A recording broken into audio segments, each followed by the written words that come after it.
프랑스 속담에 사람은 친절과 배려를 통해 서로를 이해한다라는 말이 있습니다. 우리는 상대방과 오래 사귀거나 대화를 많이 하거나 같이 지내는 시간이 많으면 서로를 잘 알고 있다고 생각합니다.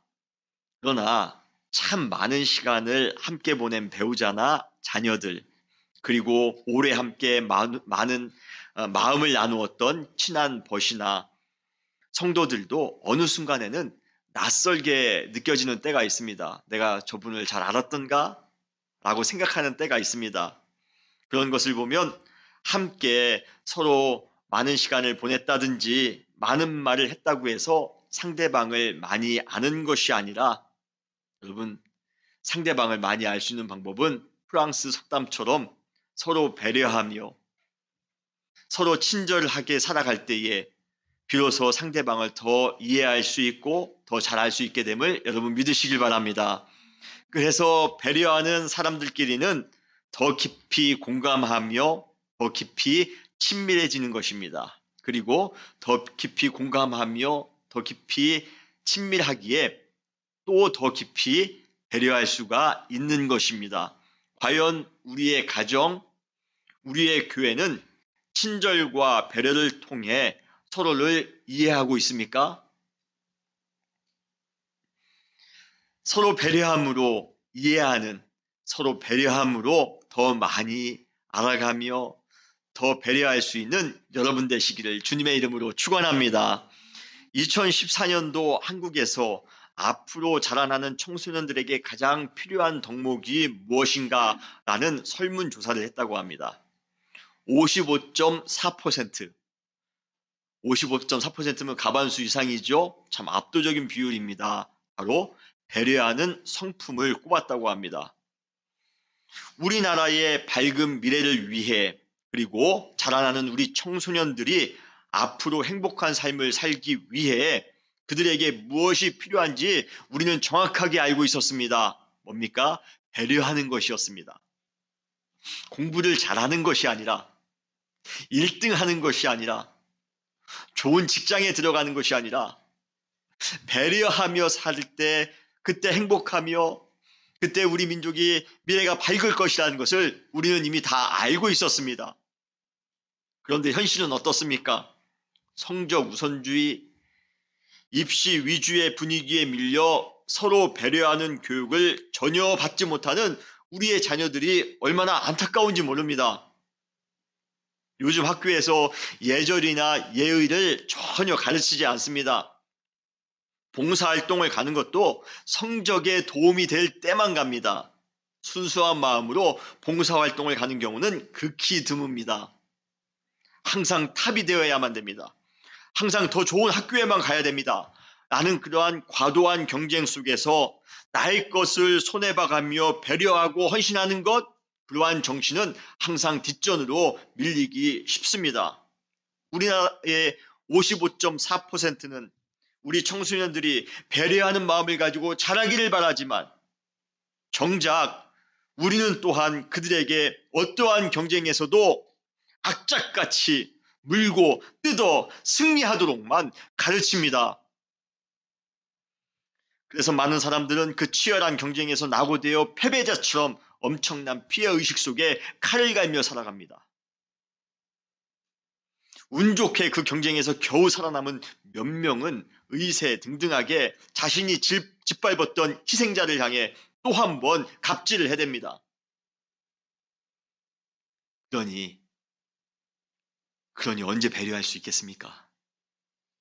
그러니 누가 배려할 수 있겠습니까? 정말 우리가 살고 있는 이 사회가 그렇게 서먹해서야 되겠습니까? 21세기 기업을 성공으로 이끌기 위해 가장 중요한 리더십이 무엇인가? 리더십의 자질이 무엇인가? 라고 했을 때 배려의 리더십, 섬김의 리더십을 꼽았다고 합니다. 갑질을 하는 리더, 하급자를 전혀 배려하지 않는 리더, 소비자를 무시하는 리더, 그가 아무리 좋은 교육을 받고 아무리 좋은 경험을 많이 하고 좋은 이력을 많이 가지고 있다 할지라도 그가 그 기업을 망하게 할 수도 있다는 것입니다. 배려하지 못하는 그러한 기업가, 배려하지 못하는 CEO 때문에 그 회사가 문제가 생길 수 있다는 것이에요. 최근 세계적으로 유명한 어떤 패션 브랜드 회사의 CEO가 동양인들을 비하하는 그러한 발언을 하는 바람에, 그리고 동양인들을 차별하는 그러한 광고를 내보내는 바람에 가장 큰 그 의류업체의 그 가장 큰 시장이 중국이었답니다. 30%를 중국에서 담당을 했다고 하는데요. 그러한 중국에서 퇴출당해 지금 가장 큰 어려움을 겪고 있다는 그러한 기사를 제가 얼마 전에 본 기억이 있습니다. 여러분, 조그만 배려로 기업이 폭발적으로 성장할 수가 있고요. 조그만한 차별과 무시로 기업이 크게 망할 수도 있습니다. 기업뿐입니까? 우리 가정도 마찬가지입니다. 우리 교회도 마찬가지입니다. 우리 지역도 마찬가지입니다. 조그만한 배려 때문에 우리의 가정이 살아날 수 있습니다. 조그만한 무시 때문에 우리의 가정이 풍비박산 날 수가 있습니다. 우리 교회가 그럴 수가 있고 우리 이웃이 그럴 수가 있습니다. 그렇기에 우리에게 지금 배려가 필요합니다. 가장 올바른 교육은 배려하는 사람이 되도록 가르치는 것입니다. 저는 우리 중고등부 학생들 또 우리 청년들 배려하는 사람으로 크기 위하여 그렇게 교육하는 그러한 교회가 될 것입니다. 세상에서 그렇게 못한다면, 학교에서 못한다면 가정이나 우리 교회가 그거 해야 되지 않겠습니까? 더불어 가장 현명한 리더가 되는 길은 배려를 실천하는 삶을 사는 것입니다. 우리 은혜교회가 이 지역을 변화시키는 그러한 리더의 교회가 되기를 원할진대 가장 필요한 것은 배려하는 것입니다. 여러분, 이웃을 배려하시기를 바랍니다. 이 지역에 있는 한인들을 배려하시기를 바랍니다.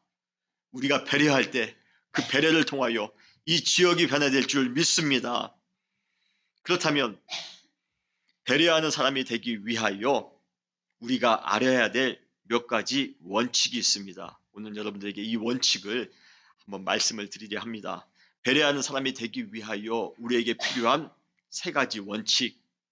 첫 번째는 상대방보다 먼저 배려하는 마음을 가지려는 의지가 필요하다는 것입니다. 상대방보다 먼저 배려를 행하려는 의지를 가져야 됩니다. 세상에 보면 참 받기만 좋아하는 사람들이 참 많이 있습니다. 특히 질 나쁜 사람은 상대방의 약점이나 상황을 악용하여 거저 받아먹기만 합니다. 대기업의 한 부장이 하청업체의 애타는 심리를 이용해 수도 없이 뇌물을 받아 챙깁니다. 공무원이 신속한 허가를 미끼로 중소기업으로부터 계속 뇌물을 받아 챙깁니다. 그러니 어찌 사회가 따뜻할 수가 있겠습니까? 그리고 어떤 속 좁은 사람들은 받은 만큼만 겨우 줍니다. 정말 이러한 사람들은 인간미가 없어 보입니다. 그러나 배려하는 사람은 다른 사람이 나에게 무언가를 해주기에 앞서 먼저 베풉니다. 여러분들은 먼저 배려하시는 분들이십니까? 아니면 아직도 누군가 나에게 배려해 주기를 기다리고 계십니까? 먼저라는 단어처럼 감동적인 단어도 없습니다. 먼저 사랑하고, 먼저 도와주고, 먼저 높여주고, 먼저 겸손한 것처럼 아름다운 것은 없습니다. 저도 누군가로부터 먼저 배려를 받았을 때 마음이 따뜻해짐을 느낍니다. 그래서인가요? 사도 바울도 로마로 보내는 그의 편지에서 이렇게 권면하고 있습니다. 로마서 12장 10절에 형제를 사랑하여 서로 우애하고 존경하기를 서로 먼저 하라. 누가 먼저 배려해 주기를 기다리지 마시고 먼저 배려하며 살아가시는 여러분 되시기를 주님의 이름으로 축원합니다. 그러나 그게 쉽나요? 먼저 알아서 공부하는 것이 쉽지 않은 것처럼 먼저 알아서 배려하는 것도 또한 쉽지 않습니다. 인간이라는 존재는 받는 것에는 너무 신속하지만 베푸는 것에는 느림보 원숭이처럼 참 게으릅니다. 솔직히 무언가 받지 않고 먼저 베푸는 것이 큰 손해를 보는 것처럼 느껴지는 때도 있습니다. 그럼에도 불구하고 배려의 진정성은 먼저 행할 때 생기는 것입니다. 내가 다른 사람들로부터 받은 다음에 하는 것은 배려가 아니라 그냥 보상하는 것입니다. 보답하는 것뿐입니다. 받기만을 바라는 인간의 본능을 뛰어넘어, 그리고 우리의 개인적인 사정도 뛰어넘어 먼저 상대방을 배려하며 살아가시는 여러분 되시기를 주님의 이름으로 축원합니다. 먼저 배려하지 못해 사도 바울로부터 크게 책망을 받은 교회가 있습니다. 그 교회가 어느 교회일까요? 바로 고린도 교회입니다. 성만찬 여러분 다 아시죠? 지금 성만찬은 성만찬을 할 때 떡도 그렇고 잔도 그렇고 아주 조금 작은 양만 우리가 함께 나눕니다. 그래서 항상 성만찬을 할 때쯤 되면 항상 저에게 건의를 하시는 분이 계세요. 목사님, 귀양 성만찬 하는데 좀 많이 좀 먹었으면 좋겠습니다. 떡도 많이 먹고 잔도 좀 크게 마시고 그래야지 간에 기별도 안 되게 그렇게 해서야 되겠습니까? 라고 저에게 말씀하시는 분이 계십니다. 그런데요, 원래 초대교회 때는 성만찬이 말 그대로 한 끼의 만찬이었습니다.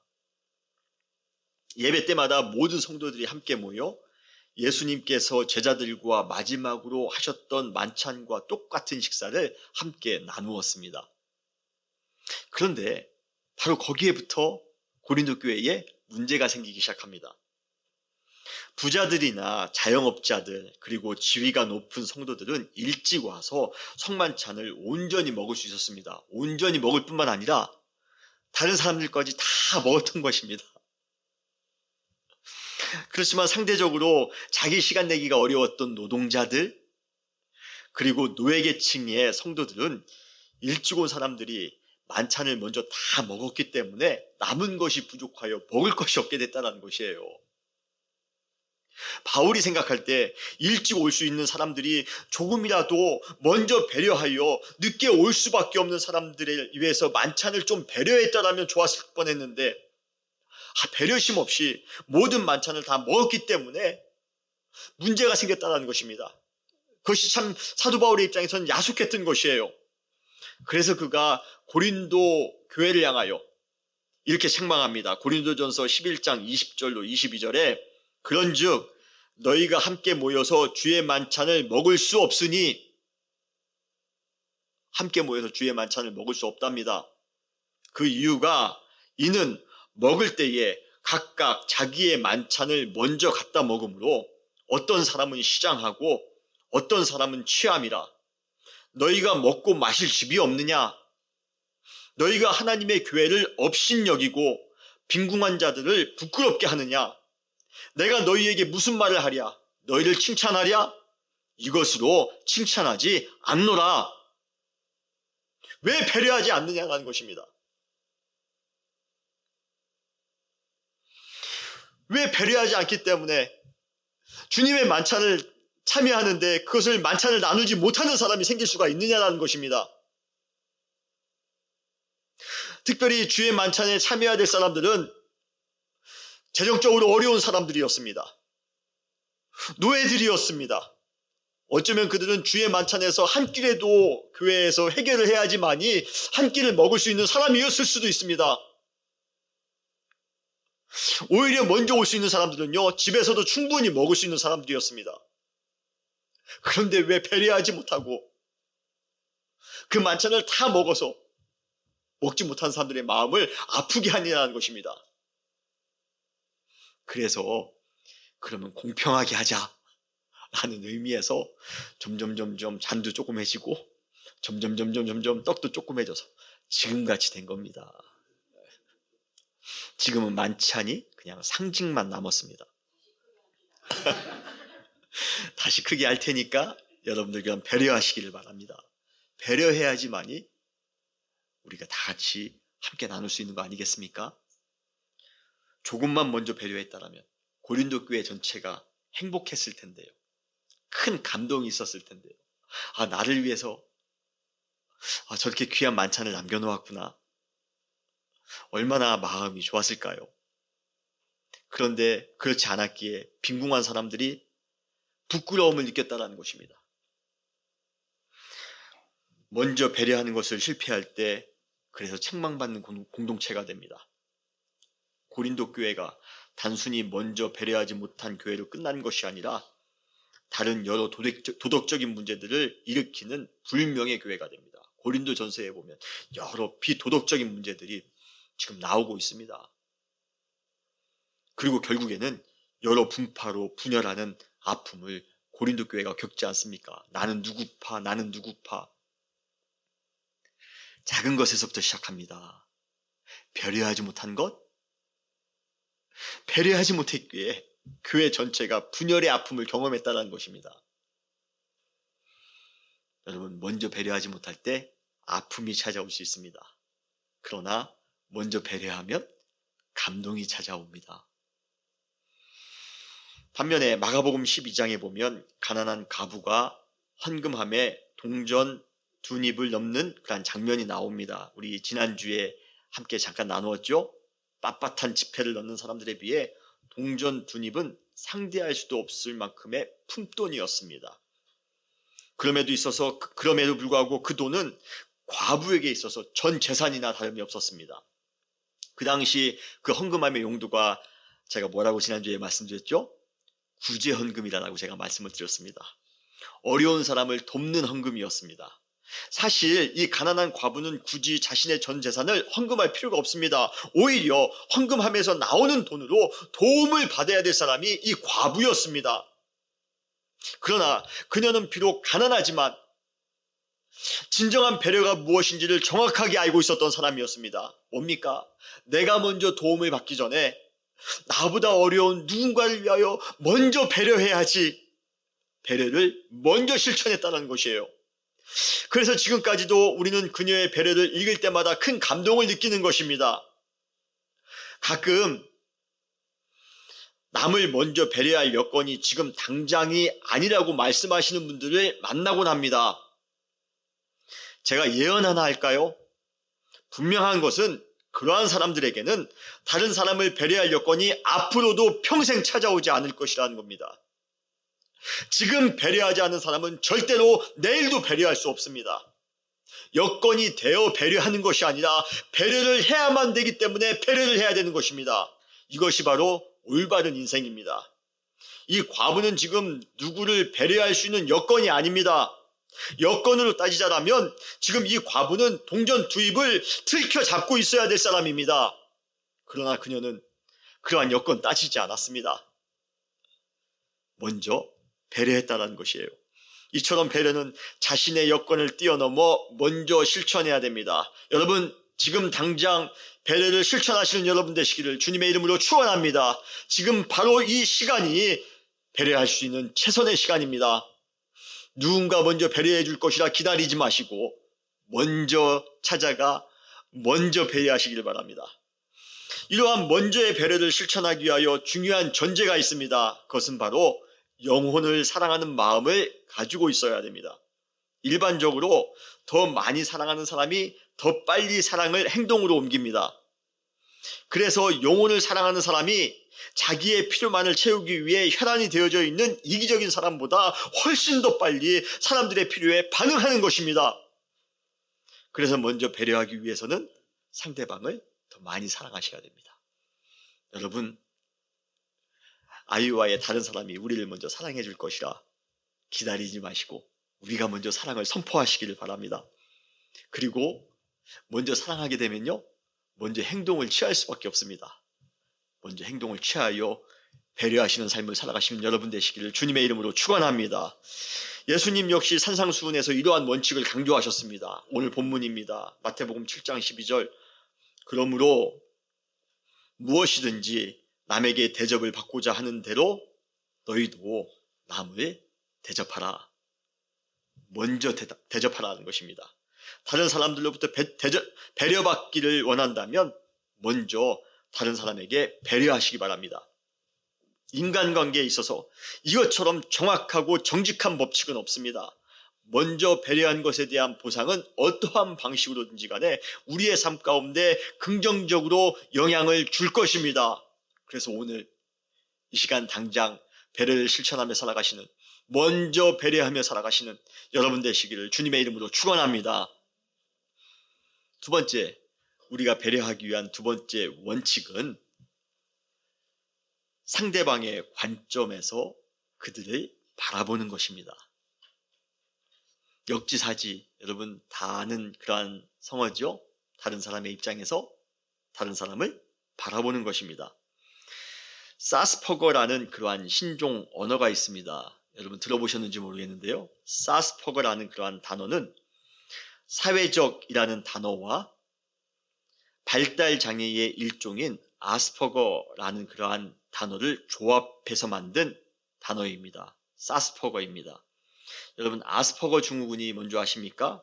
아스퍼거 증후군은 발달 장애의 한 종류로 행동이나 관심 분야, 활동 분야가 제한되어져 있고 같은 양상을 반복하는 증상을 보이는 것이 바로 아스퍼거 증후군이랍니다.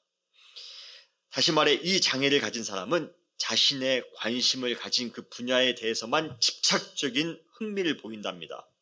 그러다 보니 다른 사람들이 보기에 그러한 질병을, 그러한 증상을 가지고 있는 사람들이 매우 이기적으로 보이기가 쉽다는 것입니다.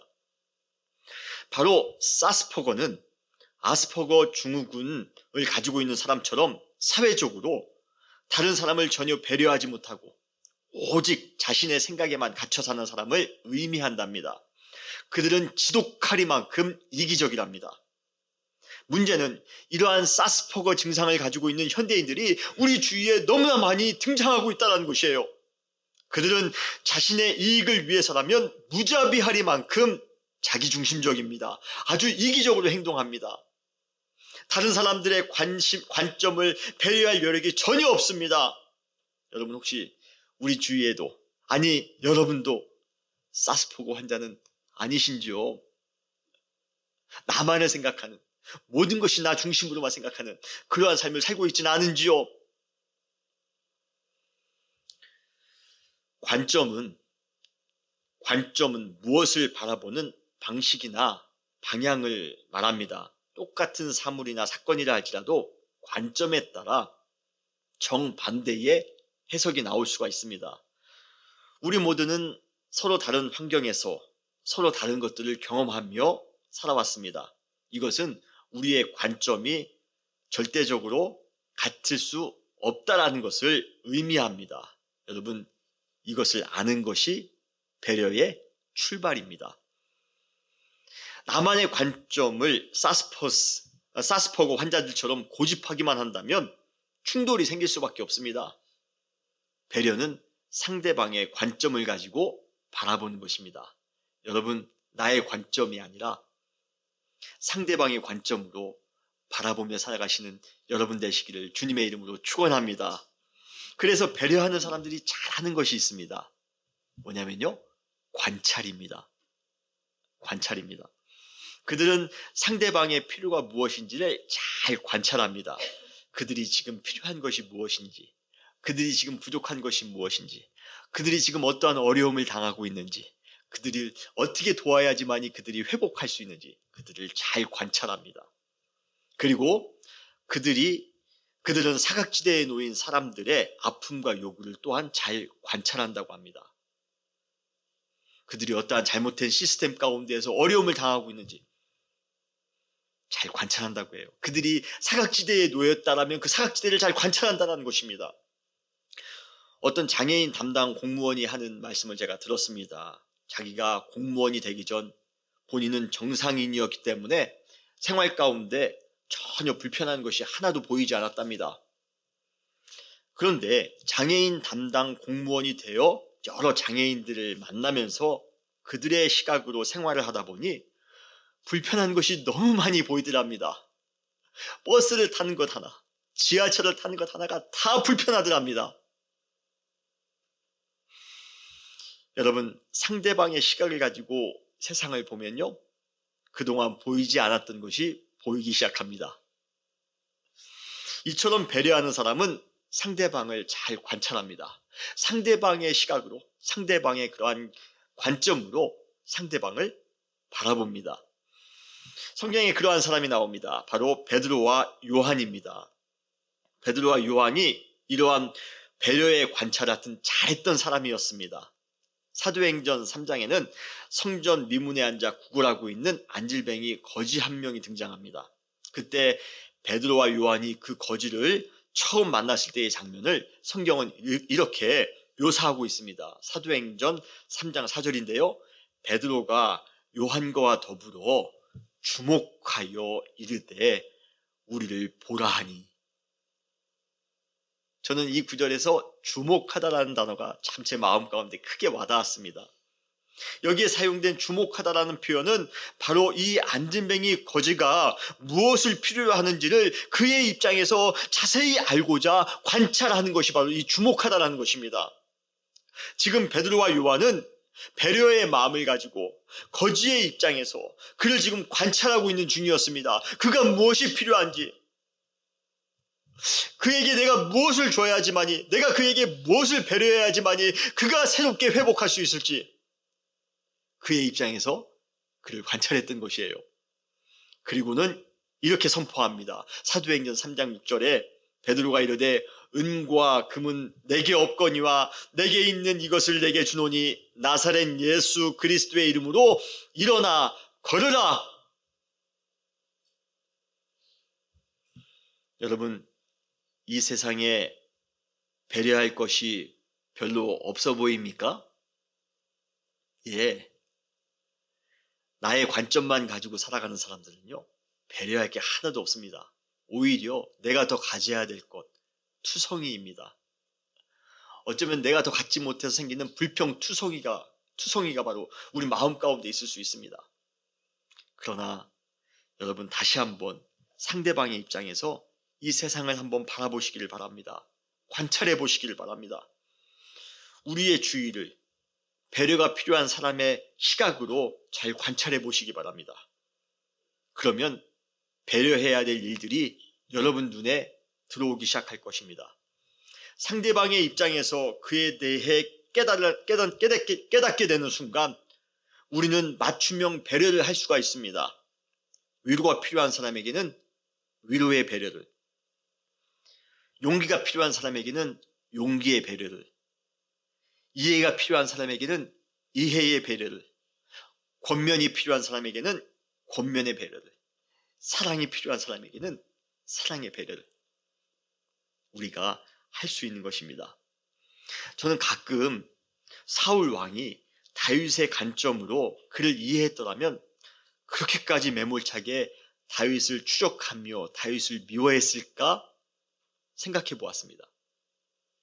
다윗의 관점으로 그를 잘 이해했더라면 다윗에게 올바른 배려를 했을 뿐만 아니라 다윗이라는 그런 엄청난 인물에게서 오히려 더 큰 도움을 받을 수 있었을 텐데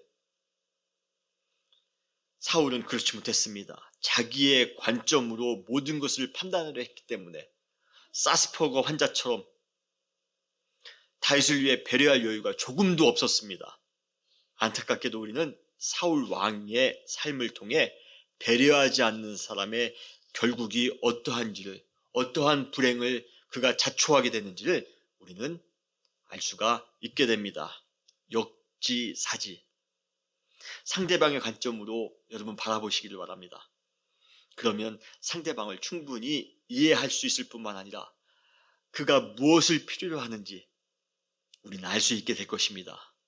그리고 그때 그를 위해 그것을 배려하시기를 바랍니다. 그래야 우리는 진정한 배려자가 될 수가 있는 것입니다. 여러분, 상대방의 입장으로 그들을 바라보며 그들이 꼭 필요한 것을 맞춤형으로 배려하며 살아가시는 여러분 되시기를 주님의 이름으로 축원합니다. 세 번째로 배려하기 위한 원칙은 공동체에 대한 책임성을 갖는 것입니다. 개인 간의 조그만 배려를 가지고 공동체에 대한 책임감이라고까지 굳이 해석해서 생각할 필요가 무엇이 있을까 의아해할 분도 혹시 계실지 모릅니다. 그러나 아무것도 아닌 것처럼 보이는 개인적인 차원의 배려라 할지라도 그것은 분명히 우리의 공동체를 건강하게 이루어갈 수 있도록 돕는 필수적인 요소가 될 것이기 때문입니다. 여러분 믿으십니까? 오늘 본문 한번 보시기 바랍니다. 마태복음 7장 12절을 다시 한번 읽어보면 그러므로 무엇이든지 남에게 대접을 받고자 하는 대로 너희도 남을 대접하라. 이것이 율법이요 선지자니라 라고 말씀하십니다. 이 구절에서 남에게 대접받고자 하는 대로 너희도 남을 대접하라는 구절은 특별한 설명 없이도 여러분들이 충분히 이해하실 수 있을 겁니다.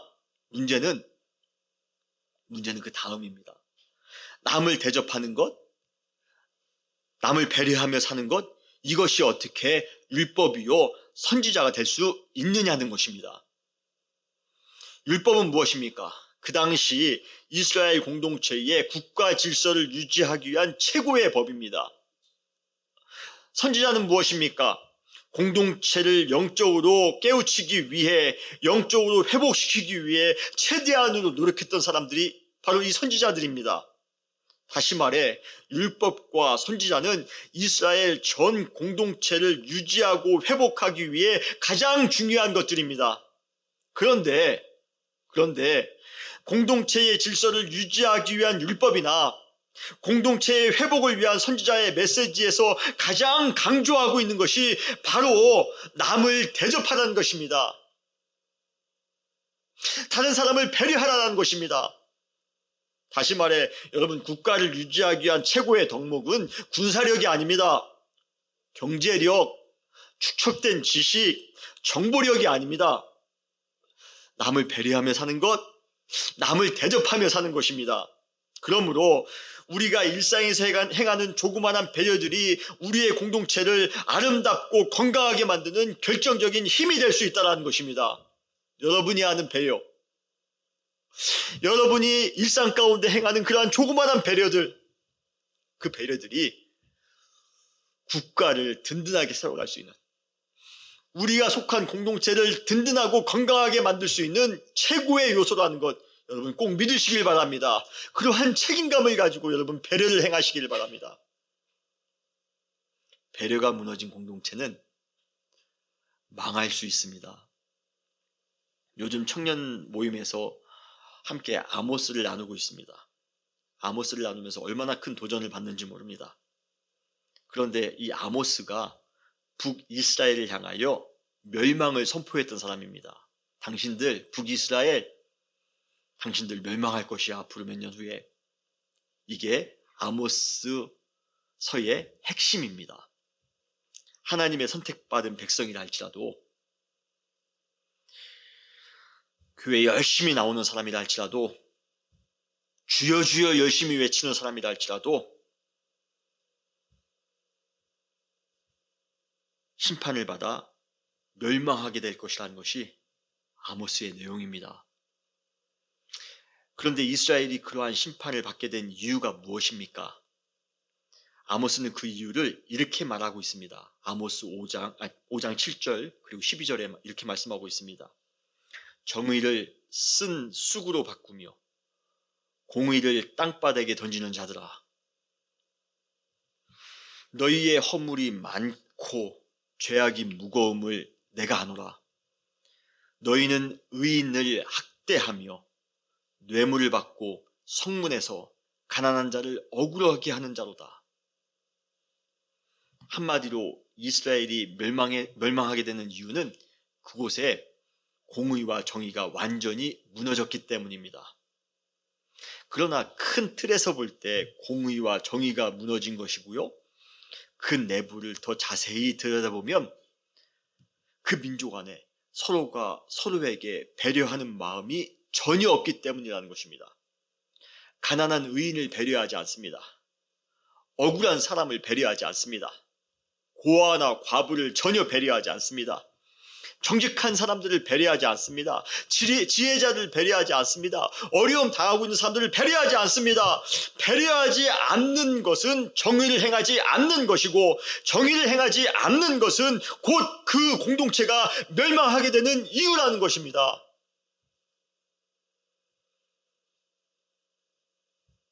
결국 이스라엘은 서로 배려하지 않아서 멸망하게 된 것입니다.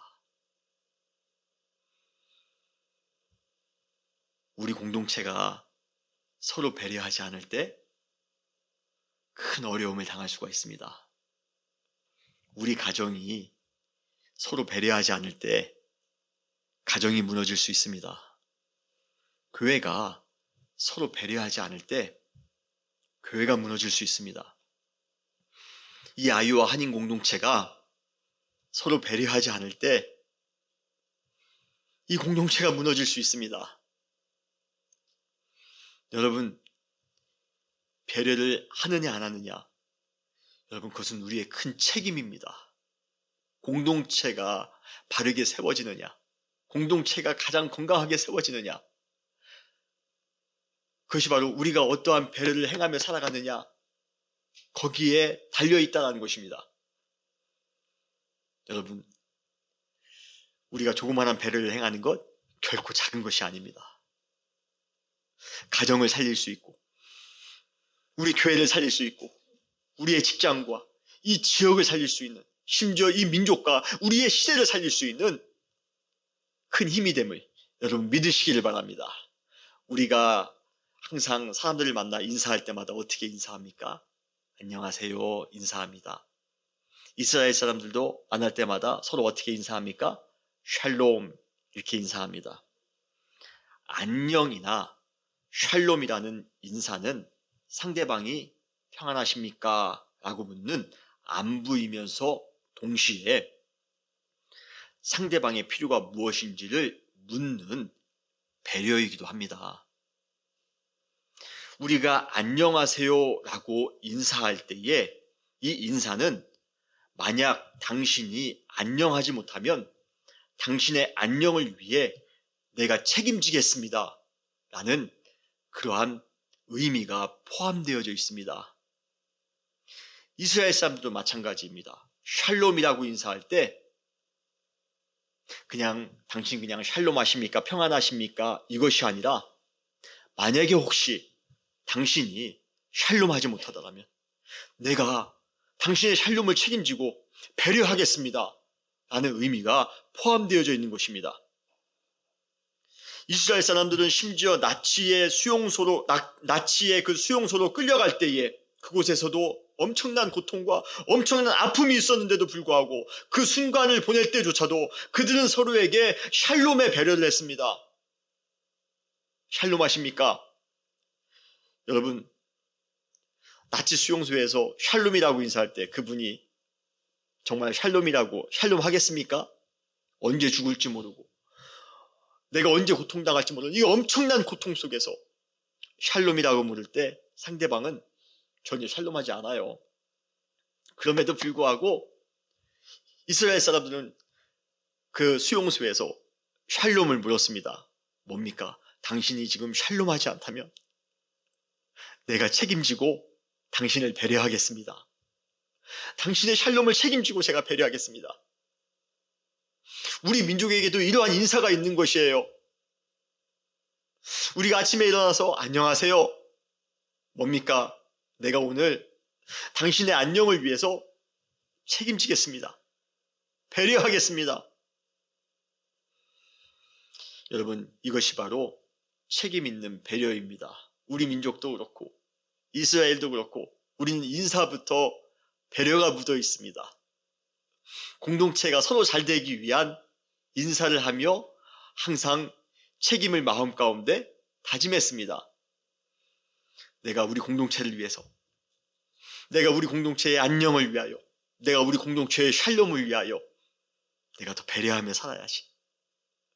다른 사람들이 샬롬하며 살아갈 수 있도록, 다른 모두가 안녕하며 살아갈 수 있도록 내가 더 배려하며 살아가야지.